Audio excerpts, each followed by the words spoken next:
چند صحابہ جس پر پڑے رہتے تھے، نہ ان کا گھر تھا نہ در تھا، وہ قرآن کے پڑھنے پڑھانے والے اور سیکھنے سکھانے والے تھے۔ انہی صحابہ میں سے حضرت ابو ہریرہ ہیں، فرماتے ہیں کہ نبی علیہ السلام گزرے تو میں کھڑا ہوا تھا اور بھوک کی شدت کی وجہ سے میرا سر چکرا رہا تھا۔ آقا نے مجھے دیکھا تو آنکھ رک گئے اور رکنے کے بعد فرمایا ابو ہریرہ کیا بھوک کی وجہ سے پریشان ہو؟ فرمایا کہ آقا کئی دن سے کچھ نہیں کھایا۔ فرماتے ہیں کہ ابو ہریرہ تمہارے پیٹ پر جو یہ تھیلا بندھا ہے اس کو کھولو۔ ابو ہریرہ فرماتے ہیں میں نے اس کو کھولا اور کملی والے نے اپنے دستے مبارک سے 3 مٹھی کھجور میرے تھیلے میں ڈال دیے اور مجھ سے یوں کہا لو ابو ہریرہ اب تم خود بھی کھانا، اپنے دوستوں کو کھلانا اور مانگنے والوں کو دینا۔ حضرت ابو ہریرہ فرماتے ہیں ابو بکر صدیق کا دور ختم ہو گیا، وہ کھجورے میں خود بھی کھاتا،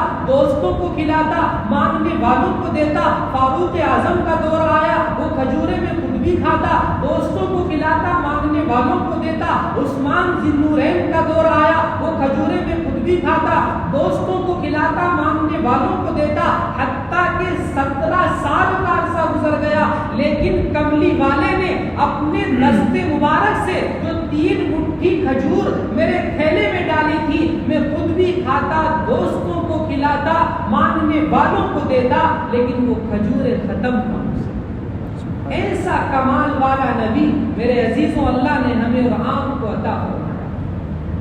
سیدہ فاطمہ فرماتی ہیں کہ ایک مرتبہ میں روٹیاں بنا رہی تھی، رسول اللہ تشریف لے آئے اور آنے کے بعد میرے ساتھ میں بیٹھ گئے اور بیٹھ کر آٹا لیا اور چپاتی بنانے لگے اور بنانے کے بعد تندور میں آپ نے اس چپاتی کو لگا دیا۔ حضرت فاطمہ فرماتی ہے کہ میں حیران تھی اس وقت کہ میں ساری روٹیاں سیک کر فارغ ہو گئی، لیکن جو چپاتی رسول اللہ نے اپنے دستے مبارک سے تندور میں لگائی تھی وہ ویسی کی ویسی لگی ہے، اس پر آگ کچھ اثر ہی نہیں کر رہی۔ میں نے پوچھا کہ ابا جان مجھے بتاؤ تو صحیح، آگ کی چپاتی تو سیکھی نہیں، اس پر تو آگ کا اثر ہی نہیں ہو رہا۔ فرمایا کہ بٹیا یہ تو دنیا کی آگ ہے، جس چیز پر تیرے باپ کا ہاتھ لگ جائے اس پر جہنم کی آگ بھی اثر نہیں کر سکتی۔ یہ کمال اللہ نے اپنے حبیب کے ہاتھوں میں رکھا۔ حضرت انس رضی اللہ تعالیٰ رسول اللہ کے ہاتھوں کا ایک کمال بیان فرماتے ہیں کہ ایک موقع پر نبی علیہ السلام ہمارے گھر پہ کھانے پر تشریف لائے، آپ نے کھانا تناول کیا اور کھانے کے بعد آپ نے ہاتھ دھلے اور ہاتھ دھلنے کے بعد آپ نے کپڑا طلب کیا، ہم نے کپڑا دیا، رسول اللہ نے اس کپڑے سے اپنے ہاتھوں کو صاف کیا تو اب کپڑا وہ ہمارے لیے عام کپڑا نہیں رہا بلکہ اب اس کپڑے کو نسبت حاصل ہو گئی تھی رسول اللہ کی، اس لیے ہم نے اس کپڑے کو اپنے کپڑوں میں سے الگ کر دیا اور الگ کرنے کے بعد اس کو گھر میں اونچی جگہ پر رکھ دیا۔ اس عرصہ گزرتا ہے، ایک صحابی رسول حضرت انس کے گھر پہ تشریف لاتے ہیں رضی اللہ عنہ اور کھانا تناول کرتے ہیں اور کھانے کے بعد ہاتھ دھلے اور ہاتھ دھلنے کے بعد انہوں نے کپڑا مانگا ہاتھ صاف کرنے کے لیے، تو حضرت انس فرماتے ہیں کہ ہمارے گھر میں جو خادمہ تھی جب ان سے کپڑے کا مطالبہ کیا گیا تو وہی کپڑا وہ اٹھا کر لے آئی جو ہم نے حفاظت سے رکھا تھا۔ جب اس کو دیکھا تو اس پر کچھ دشت لگی ہوئی تھی تو گھر میں تندور جل رہا تھا، اس کپڑے کو ہم نے اس میں ڈال دیا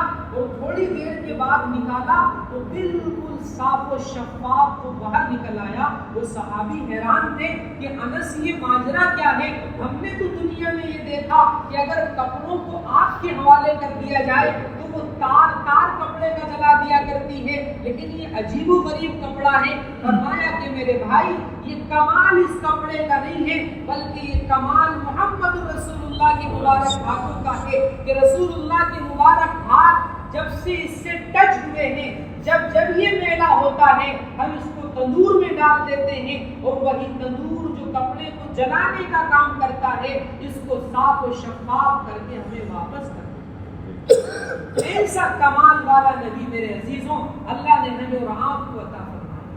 کان اللہ نے دنیا کے ہر انسان کو عطا فرمائے ہیں، لیکن جو کمالات اللہ نے اپنے حبیب کے کانوں میں رکھے تھے وہ کسی اور کو حاصل نہیں ہے۔ جب مکہ المکرمہ فتح ہوا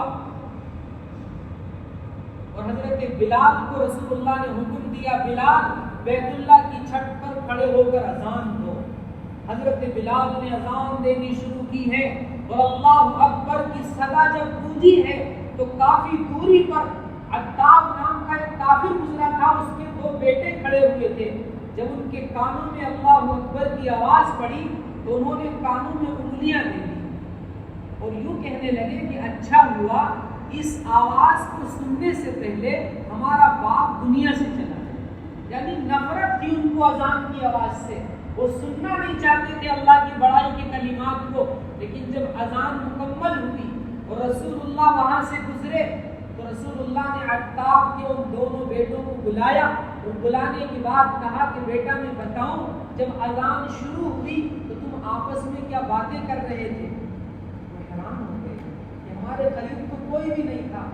کس نے سن لیا، کیسے ان تک بات پہنچ گئی؟ کہا کہ جی بتائیں۔ کہا کہ جب اللہ اکبر کی آواز تمہارے کان میں پڑی تو ایک بھائی تم میں سے دوسرے سے یہ کہہ رہا تھا کہ اچھا ہوا اس آواز کو سننے سے پہلے ہمارا باپ دنیا سے چلا گیا۔ اتنا سننا تھا اور انہوں نے کلمہ پڑھا، اشہد ان لا الہ الا اللہ و اشہد انک رسول اللہ، اور پکار اٹھے کہ اللہ کی قسم اگر اس بات کی کسی کو خبر ہو سکتی ہے تو وہ کوئی عام انسان نہیں بلکہ وہ وقت کا نبی ہو سکتا ہے۔ یہ کمالات میرے عزیزوں اللہ نے اپنے حبیب کو عطا فرمائے تھے۔ اس لیے میں عرض کر رہا تھا کہ اگر ہم کسی سے کمال کی وجہ سے محبت کرتے ہیں تو محمد رسول اللہ سے بڑا باکمال کوئی نہیں ہو سکتا۔ ہم دنیا کے لوگوں کو فالو کرتے ہیں کسی کی طاقت کی بنیاد پر، کسی کے حسن